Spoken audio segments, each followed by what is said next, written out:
A year of buying, designing, fixing, building and equipping. I am finally on the open road with my refurbished 500,000 kilometre Landcruiser.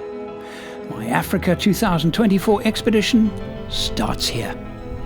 This is the loneliest tar road in all of South Africa. It's the middle of the day. I thought I'd just stop and photograph these flowers which have been with me for the last 200 kilometres. We're approaching Upington, which is a fairly large town, part of the Northern Cape, and then beyond north of Upington there's almost nothing until the Botswana border. It's 2024. That means 40 years that I've been exploring the world's most remote places in four-wheel drives, in association with the Overland Workshop. How long have you been here? They're going? Yeah.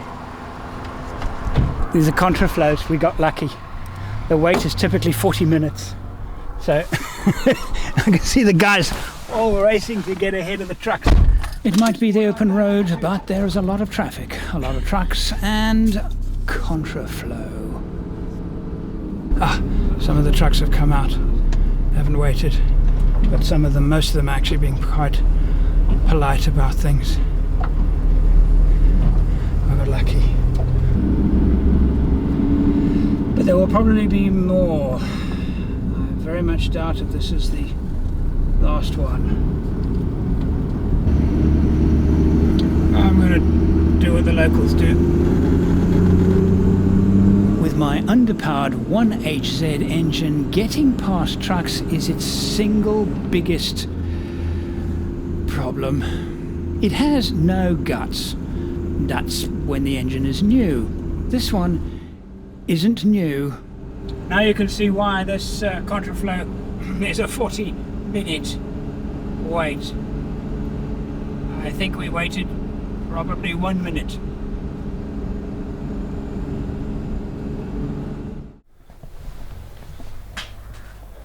Oh, here it is. A little B&B in Calvinia. They'll lock these gates at night. One has to be very aware of security in situations like this, but they've said it's absolutely safe, and it's actually quite quaint. There's our little room, a TV, sink, shower, bathroom. Yeah, nothing wrong with that. Engineering books, it's important. I thought they were scriptures when I first saw them. This area, which is called the Karoo, High Karoo, very beautiful, sheep farming, arid. Most of the people that live here, certainly for old folks like this, their families would have been sheep farming the area for hundreds of years. And this building is probably close to that old. I'm one lucky bugger that I get to do this. And it happens to me often. I'm working. This is my work. I managed to do this. And look at it. It wasn't me. It was some key folk and key expertise and friends and that made it happen. I keep turning around, that's that thing that I mention again and again and again, and I don't care if you're getting tired of it. When you set up your vehicle and you walk away from it and you look around and you go, what should I do now? That's what forward driving is about. And if I've said it again before, I don't care. That's what's wrong with the Ineos Grenadier. They're all the same.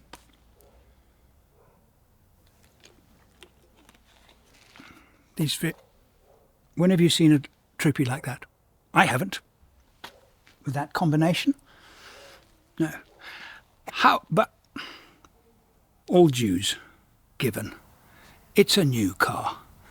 The accessories aren't available. So I'm looking forward to the time when lots of them are available. So when the Grenadiers do appear, you can say, oh, that's an interesting look at that and this. But right now, they're a little bit dull. In fact, I saw something very interesting at the Alu Cab factory in Cape Town day before yesterday. And they've got a very interesting rack for the Grenadier. Looked just like a roof rack to me, but interesting. Yeah. You see what I mean by it being a bit of a mess still here. I've got to sort out all the bedding and everything. That's to come. When I'm my first night camp, I will actually pay attention to that side. I'm not going to do it now, but I do need to try and sort out that rattle because it's actually become really, really bad. That's locked. Okay. I think the best thing is to actually open it up. Put some rubber in here. Because I'm finding it difficult to simulate rattle by just coming up here and knocking on it. I can't really simulate it. Leaving Cape Town, it's very, very hilly, very, very mountainous. And I have to say that, getting back into a 1HZ after driving my V8s and after driving the 2.8, it's a dog up some of these hills. I mean, you learn to live with it because it's great in the bush. Fuel consumption is not particularly good. Reliability is good. But it's a dog. Love to change it.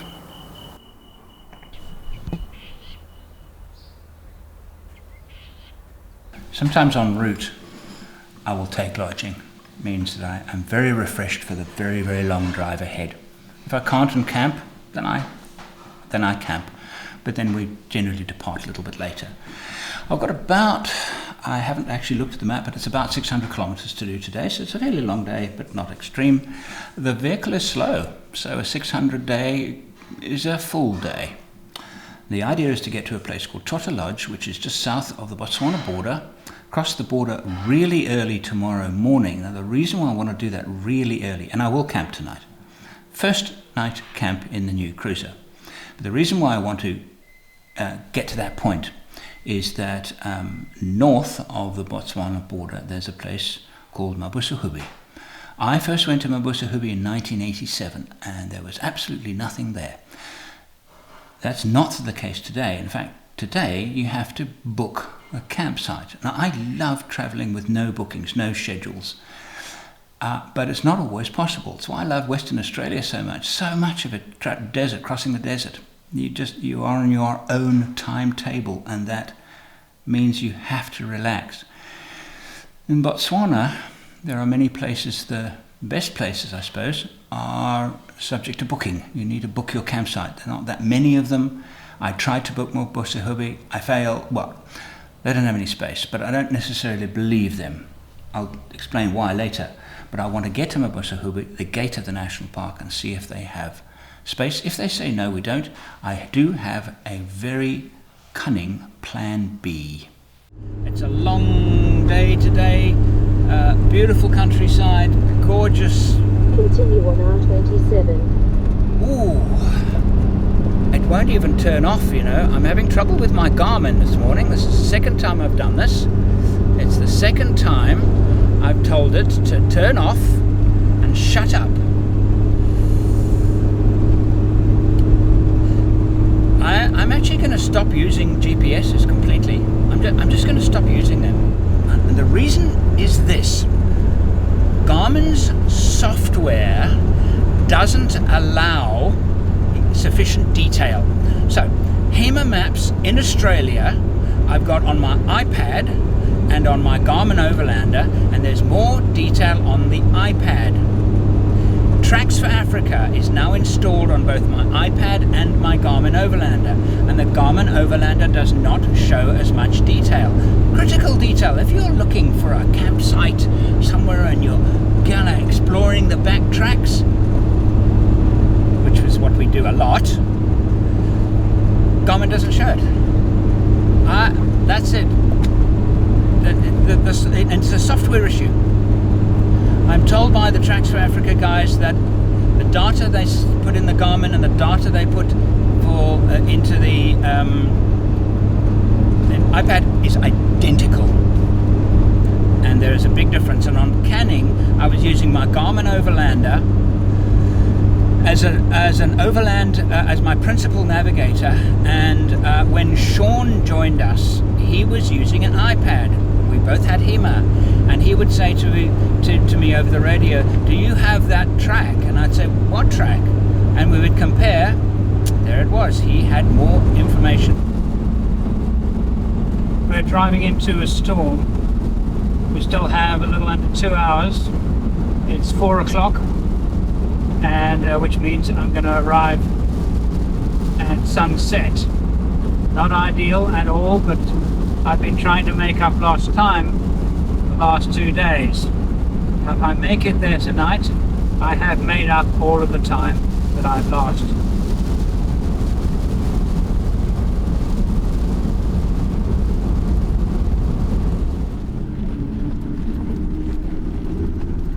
I decided to get off the road. It was just too dangerous. The storm was getting more severe. There were more and more trucks, more and more crazy people overtaking the trucks. And at my average speed, I would arrive well after nightfall. I decided too dangerous. If I had somebody with me to help navigation and stuff, I might have pushed on, but being on my own, it's just not worth the risk. I feel a teaching moment coming on. Alright, so I managed to grab a camera or two while I was driving. It was very, very difficult and not particularly safe. So I didn't do a lot of it. And the storm is closed in, so I'm kind of driving northeast, and I'm about to turn due east, and there was the storm right where I'm heading. So I would have arrived, given all of the trucks, given all the insanity on the road, I would have arrived at nightfall, if not after nightfall, certainly not before sunset. So sunset's going to feel earlier because of the lack of light, and I would have been camping in this.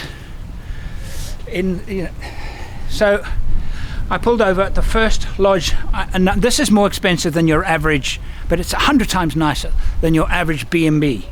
And there's a bar, they'll give me breakfast, and it cost me 100 Australian dollars, which by South African standards, the B&B last night was about 60 Australian dollars.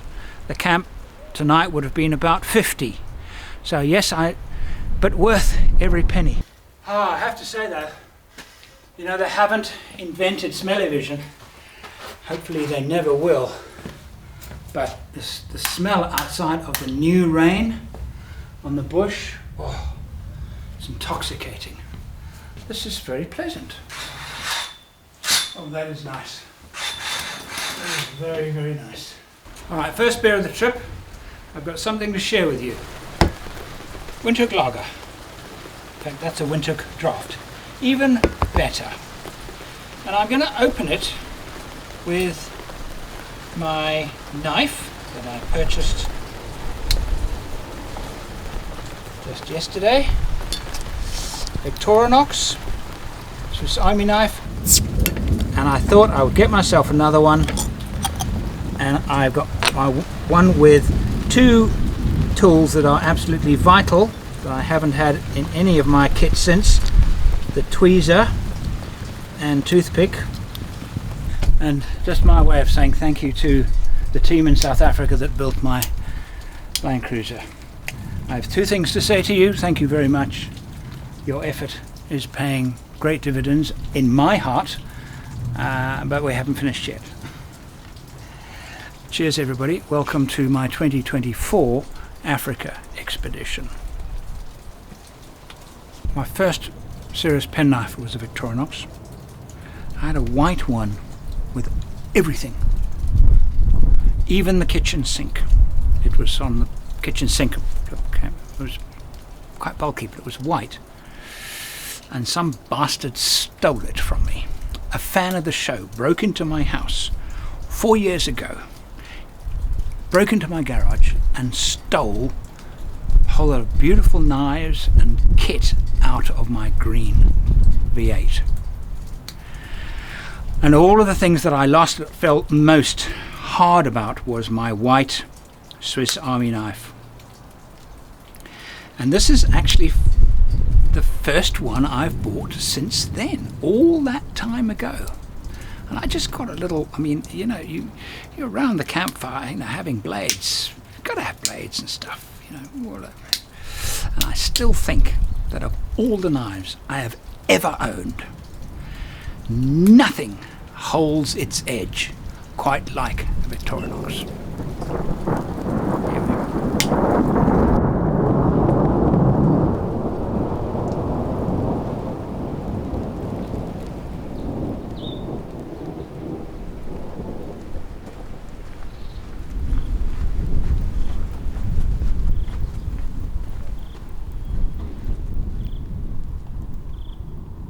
In the town of Kuruman, I discovered that I'd actually left some bath towels behind, and I'm going to make a left here, and so stop. Let's go. You don't want to stop, that's fine. You don't want to stop, you don't have to stop. Only some of the people have to stop. So I was looking for a furniture store to sell them. Saw a big yellow sign, beware, big high crime area. So I thought, okay, I need to ask some advice. So there was a little enclosed mall. I knew I wouldn't be able to buy the towels there because there was just a big food shop. But I went in and I asked the lady in the food shop, where can I buy bath towels? And she went, ooh. And she went, ooh, there's so many tsutsies about. And then she gave me some advice to come to where I came to, and she said, don't park in the front, park. And she gave me detailed information on what to do and what not to do. She was really concerned for my safety. Anyway, so you come into towns like this and you keep your eyes and ears open, scanning all the time. For example, when I walked back to my car where it was parked in full view of a, come on lady, you can't stand in the road. That's not a good place to stand because that's where cars go. So there was a fuel station. I didn't film it. I don't want to stick around. I want to stay in one place for as short as possible time, because after you stay there, you become a target, particularly a bright, shiny blue vehicle like this. It's one of the reasons, not a bad reason for, in Africa, if you're going to build a vehicle, keep it white. Just keep it, fly under the radar. Okay, now I need to try and find my way out of here, out of this town. I'm heading towards the Botswana border. This is the road between Hotazel, which is a town called Hot as Hell, to the Botswana border at McCarthy's Ross, which is where we will cross into Botswana.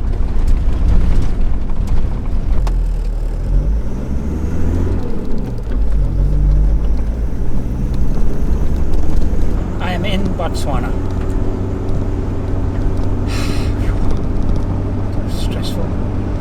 An eventful border crossing, which is unusual when crossing into Botswana, and the problem wasn't the Botswana side, it was the South African side. A guy who was obviously very new at his job on the South African side being a pain in the arse. The hundreds of times that I've come into Botswana, I've never had a rude official. I've always been polite to them and they've always been helpful to me. I'm getting the occasional beep. I thought for a moment it was the fridge, but it's not. It's something in the car, because and it only happens over the worst corrugations when the car's really being shaken about. Because I noticed with one of them there was a yellow flash on the dashboard. It was so brief that I was unable to read the icon to see what it was trying to tell me. But there is something not right. But only it was a few times when the car's being shaken to bits. I was just thinking to myself, gee, this road's good. The good part is going on for much longer than I thought it was going to. Very slow going. We had to drop our tyre pressures down to about 1.6 on the front, maybe 1.8, 1.9 on the back. And travelling with me down there doing all the work is Paul Marsh.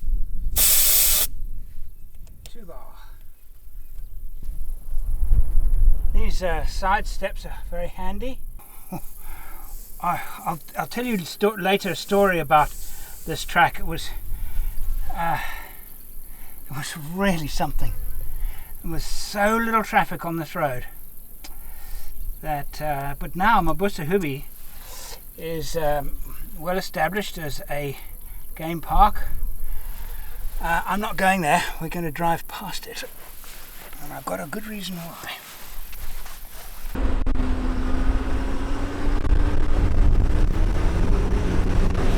I want to show you something that is peculiar to the Kalahari. If you look out of the front windscreen, you will see that we appear to be going up a very slight slope. Well, we've been going up this slope for about 120 kilometers. If we were going in the opposite direction, we would also be going up a slope. I don't know if it's unique to the Kalahari, but every road, every track, looks like you're always driving uphill, but you're not. Alright, the challenge of shooting these things on my own. A simple thing like the door not closed properly means I have to get out and do it. There you go. It's looking fine in the car. Alright. Try again.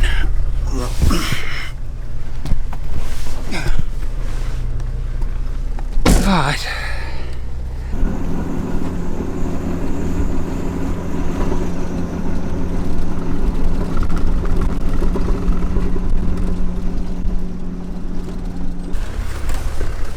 Something's rattling, metal on metal. I don't think it's the roof rack. I don't think it sounds like it's coming from the front here. Like something.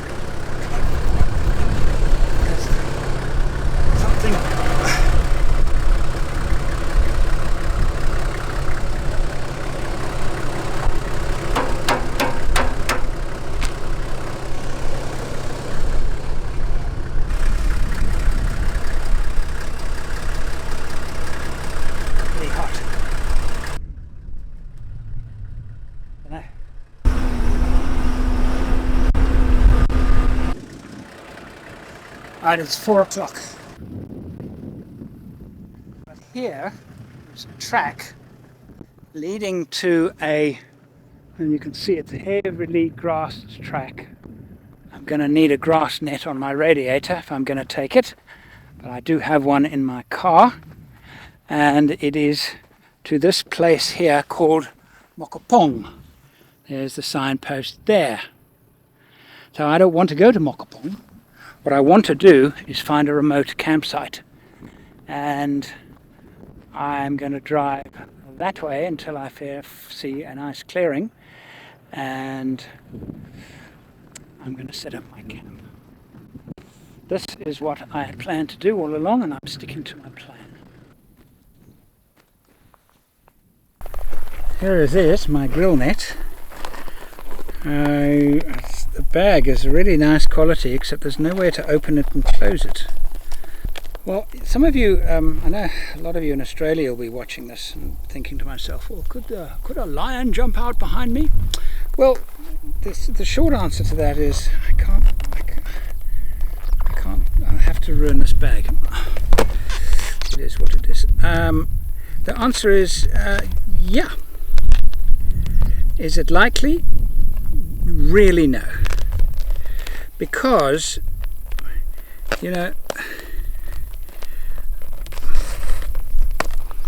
I'll explain it to you later, but no,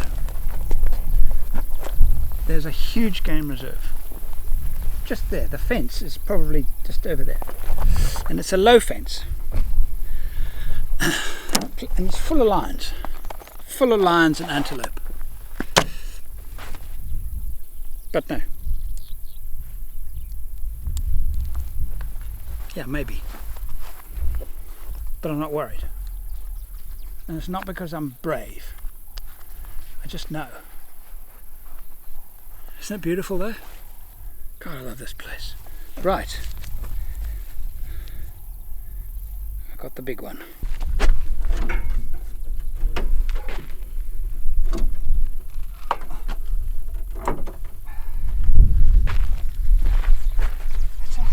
See this here? I've hooked it under there.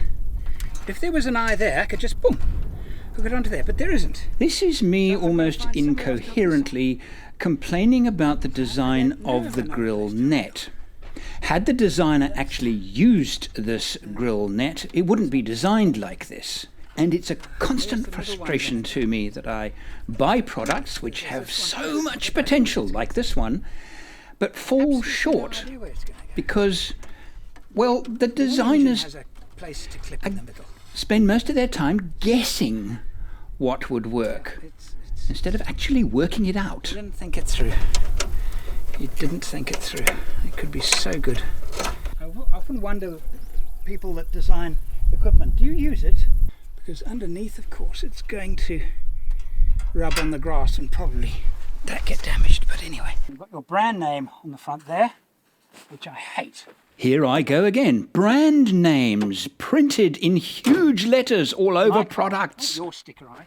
It's like when people do, kit drawers, things for, your four-wheel drive. They make a drawer and they do these huge cutouts, slamming their brand name in your face. I won't buy it. I won't buy it because it's ugly. Right, I'm going down there. The Kalahari to me is my default place. If I think about doing a trip, no matter where in the world, my mind will immediately jump to, I could just go to the Kalahari. Go to America, or to the Kalahari. Maybe I should go up through Namibia, or to the Kalahari. Outback, Western Australia, or to the Kalahari. It's a bit like a drug. You've had it once, it's difficult to let go. And that is why I built this Landcruiser. There are no campsites down there. This grass is not like spinifex. For those of you in Australia, spinifex, very, very common grass in thirstland type areas, low rainfall.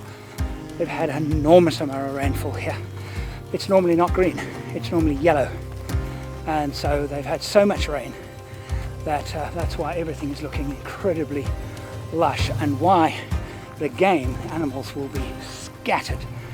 There will be very few areas where water is not easily available, and that causes the game to scatter over a wide area. But what we're going to do is we're going to try and find a campsite. We're going to go up and over that rise over there. What I was saying was that I'm going to continue on this track until I perhaps see a rise, look for the first open, clear area to set up my camp. There's something over there, clearing. This looks perfect, but I don't have anybody to walk with me, walk in front of the car, so I'm going to have to do it myself, and I'm going to do it slowly and very, very carefully. The biggest dangers are Mopani stumps that'll go straight through a tyre, and aardvark holes. If I fall into one of those, I could get really stuck. There you go. Might check about a bit, and if it falls, I'm hoping the grass net, which is already full of grass, will catch it.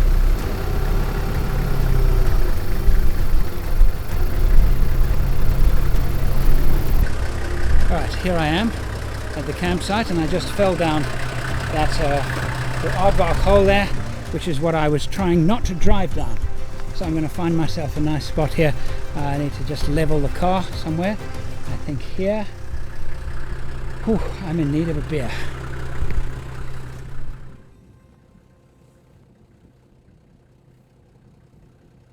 Time to think about what I've just achieved. To be honest with you, what's happening right now is why I built this Landcruiser in Africa. This now.